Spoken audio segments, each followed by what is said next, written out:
আমরা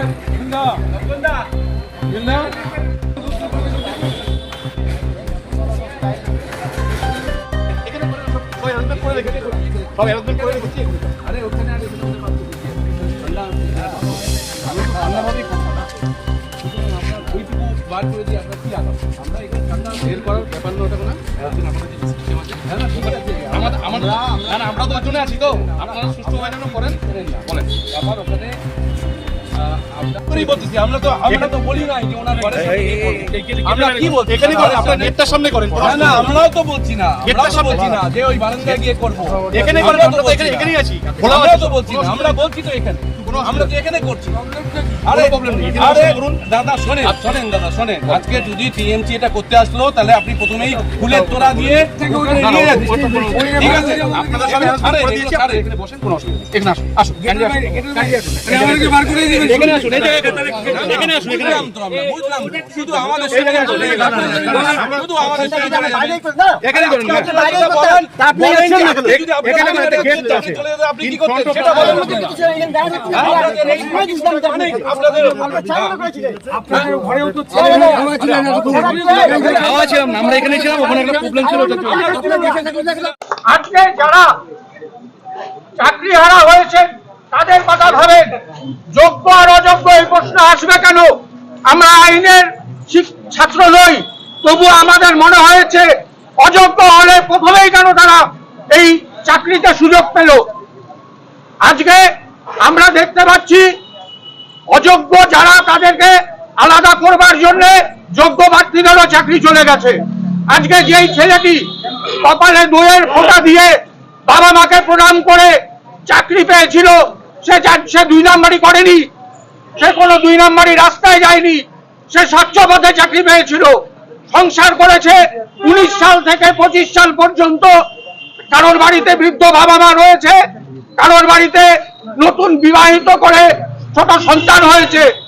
আজকে 2025 সালে তাকে বলে দেওয়া হচ্ছে তোমার কালকের থেকে চাকরি নেই এই জন্য আমরা আজকে এখানে জলপাইগুড়ি টাউন ব্লক কংগ্রেস এবং জলপাইগুড়ি জেলা সেবা দলের পক্ষ থেকে একটা অবস্থান বিক্ষোভে নেমেছি স্টেডিয়ামে যেটা হচ্ছে সেটা একটা শিক্ষকদের সঙ্গে ভাওতাবাজি নাটক হচ্ছে এই নাটকে যারা অংশগ্রহণ শিক্ষকরা এই নাটকে অংশগ্রহণ করবে না বলেই আমাদের ধারণা আমরা শিক্ষক যোগ্য যারা শিক্ষক তাদের জন্য আজকে ডিআই অফিসে এসেছি আমরা আন্দোলন করছি আগামী দিনেও এই আন্দোলনকে আরও বৃহত্তর আকারে নিয়ে যাব আমাদের কিন্তু একটাই দাবি যতদিন এই রাজ্যে মুখ্যমন্ত্রী হিসেবে মমতা ব্যানার্জি থাকবে ততদিন করে আমরা কিন্তু দেখতে পারবো এই ধরনের ঘটনা ঘটে যাচ্ছে আজকে 26,000 চাকরি গিয়েছে কালকে হয়তো 56,000 যাবে আজকে অভয়ার মৃত্যু হয়েছে কালকে হয়তো অন্য জায়গায় কোনো অভয়ার মৃত্যু ঘটবে এই ঘটনা থেকে যদি বাংলার মানুষ মনে করে বাংলাকে রক্ষা করতে হবে তাহলে পারে সবার একসঙ্গে পথে নেমে আজকে এক এবং একমাত্র দাবি হওয়া উচিত মাননীয় মুখ্যমন্ত্রীর পদত্যাগ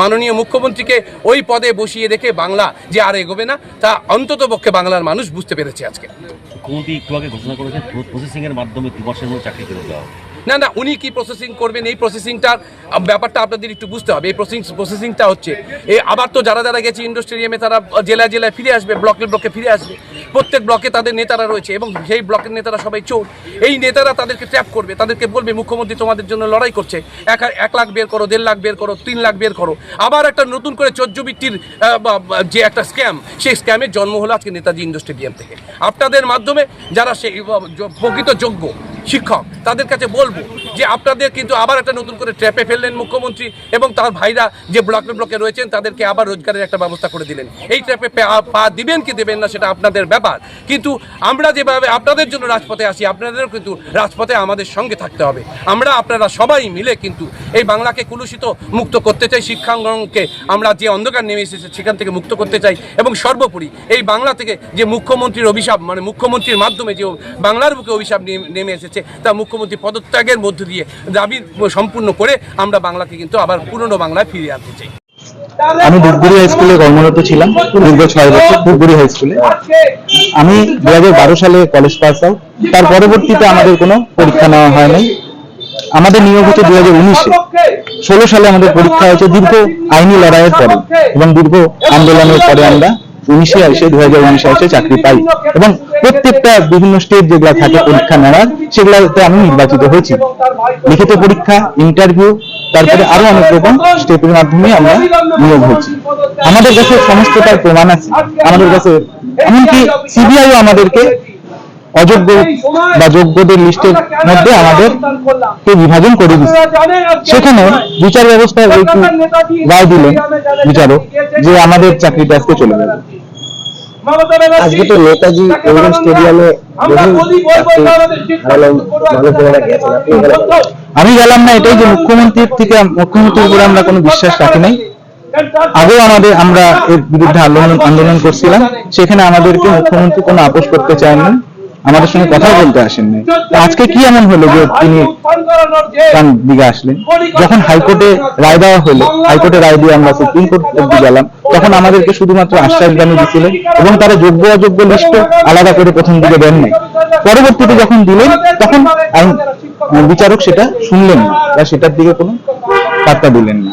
এমনকি সিবিআই যে লিস্ট দিচ্ছে সেটাও বিচারক শুনলেন ঠিক এবং রায় দিয়ে দিলেন।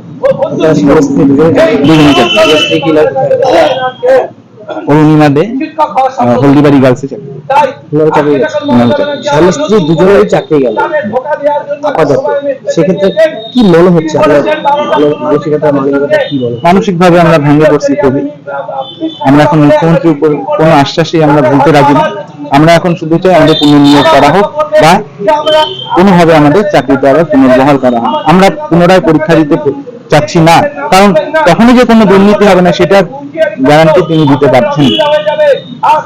সেক্ষেত্রে এই যে কংগ্রেস দলের সাথে আপনি বসেছেন, আমি কংগ্রেসের সঙ্গে আমি জড়িত, আমি দীর্ঘদিন ধরে কংগ্রেস পারিবারিক সূত্রে আমি কংগ্রেস করি, আমি কংগ্রেস পার্টিকে ভালোবাসি, তাই জন্য কংগ্রেস ওনারা আমার পাশে আছেন, তাই জন্য আমি আজকে আমরা অবস্থান বিক্ষোভ দেখাবো ডিআই অফিসে, এই যে আমাদের যে যোগ্য যারা আছি, যোগ্যদের চাকরি ফিরাই দিতে হবে এই দাবিতেই। দুজনের চাকরি জমাতে সাংসারিক পারিবারিক হ্যাঁ, অনেকটাই হেল্পার হচ্ছে এখন। মা অসুস্থ, আমরাও অসুস্থ, বাচ্চা ছোট, বোন আছে একটা, 2 বছর আগে আমার বাবা মারা গেছিল, বিজনেস ছিল, সেগুলো সব আমাদের লোন আছে। সেই লোন কি করা যায় দেখতে হবে, কিছু করার নাই, মনে হচ্ছে আমাদের কাছে কোনো পথ নেই। আবার চাকরিতে আমাদের যদি স্যালারি বন্ধ করে দেয় আমরা চলতে পারবো না পরে না।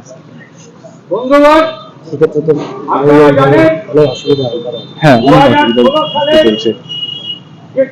আচ্ছা, চলছে কি আছে, আমাদের তো চাকরি চলে গেছে, কিছু করেন আজকে জানিয়ে না, ওর জন্যই গেলাম না। মুখ্যমন্ত্রীর সঙ্গে আমরা কোনো আপোষেই বসতে রাজি না। উনি যোগ্য অযোগ্যদের সবসময় বাঁচানোর চেষ্টা করছেন, এখন পর্যন্ত করে যাচ্ছেন। এমনকি ওখানে আমাদের মধ্যে যে মারামারি এবং ধুমধুমার কাণ্ড যাচ্ছে তার জন্য, কারণ ওখানে শিক্ষার্থীদের বিভিন্ন নেতারা গেছে এবং অযোগ্যরাও তাদেরকে মুক্তি দেওয়া হচ্ছে। সেখানে তারা বিভিন্ন দাবি দলাকে মানবেন এবং হাততালি দেবেন, সেটা আমরা চাই। আমরা চাই আমরা যারা যোগ্য 19,000-এর মতন আমরা আছি যোগ্য, আমাদেরকে পুনর্বহাল করা হোক। পদত্যাগ করতে হবে। এই 26,000 শিক্ষক শিক্ষিকার চাকরি গেল কেন? মুখ্যমন্ত্রী জবাব চাই, জবাব দাও। মুখ্যমন্ত্রী নতুন করে এই চাকরি বাকরিদের সঙ্গে ধোঁকা দেওয়া চলছে না, চলবে না, চাকরি বাকরি চলছে না, চলবে না, আর কত প্রতিষ্ঠান চাই, জবাব দাও। আর কত প্রতিষ্ঠানিক দুর্নীতি হবে? মুখ্যমন্ত্রী জবাব চাই, জবাব দাও। আর কত যুবক যুবতীদের চাকরি দিতে হবে? প্রাতিষ্ঠানিক দুর্নীতির জননী মুখ্যমন্ত্রীকে পদত্যাগ করতে হবে। যার অনুপ্রেরণায় এই দুর্নীতি হয়েছে তাকে অবিলম্বে পদত্যাগ করতে হবে। জবাব চাই, জবাব দাও। বন্দে মাতরম, বন্দে মাতরম।